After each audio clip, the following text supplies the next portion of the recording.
যার আদর্শ আমরা ধারণ করি, মাননীয় প্রধানমন্ত্রী জননেত্রী শেখ হাসিনা। হাসিনা সরকার পতনের পরপরই নিজের মুখোশ পাল্টে ফেললেন অপু বিশ্বাস। একটি সরকার পতনের পর পাল্টে গেল অনেক চিত্র। শেখ রাসেলের আর্তনাদ নামে একটি ছবিতে নামমাত্র 100 টাকা বিনিময়ে পারিশ্রমিক চুক্তিবদ্ধ হয়েছিলেন ঢাকায় সিনেমার নায়িকা অপু বিশ্বাস। চলতি বছরের জানুয়ারি মাসে এই ছবিতে চুক্তিবদ্ধ হয়েছিলেন এই নায়িকা।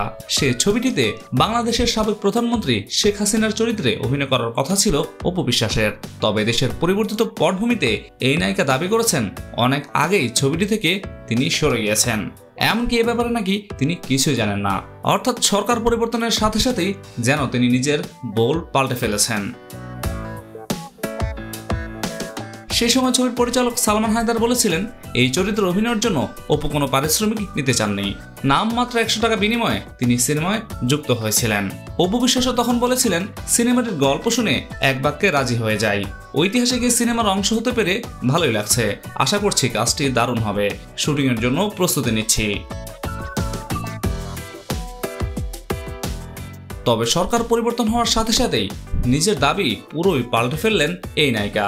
এক কথায় তাসের তরুপের মতো নিজের বোল পাল্টে ফেলেছেন ঢাকায় সিনেমার এই নায়িকা।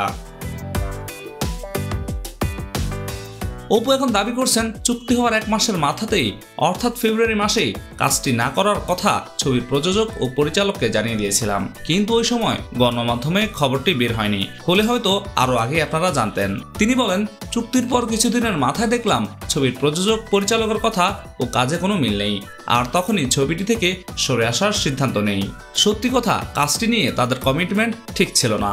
কাজ যাই হোক, কমিটমেন্ট থাকতে হবে, তা না হলে একটা ভালো কাজ তৈরি হবে না।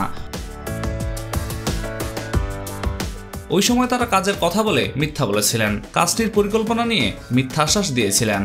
সচরাচর শেখ হাসিনার সাথে প্রায় দেখা গিয়েছে অপু বিশ্বাসকে। তবে সরকার পরিবর্তনের সাথে সাথেই নিজের খোলসও পাল্টে ফেলেছেন এই নায়িকা।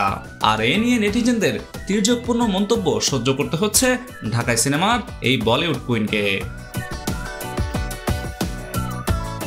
বঙ্গবন্ধুর পরিবারের সর্বকনিষ্ঠ সদস্য রাসেলের জীবনী নিয়ে নির্মিতব্য এই সিনেমায় ভবিষ্যৎ এখন অনেকটাই অনিশ্চিত। এ নিয়ে পরিচালক সালমান হায়দারের সঙ্গে যোগাযোগ করলে তার মোবাইল ফোন বন্ধ পাওয়া যায়।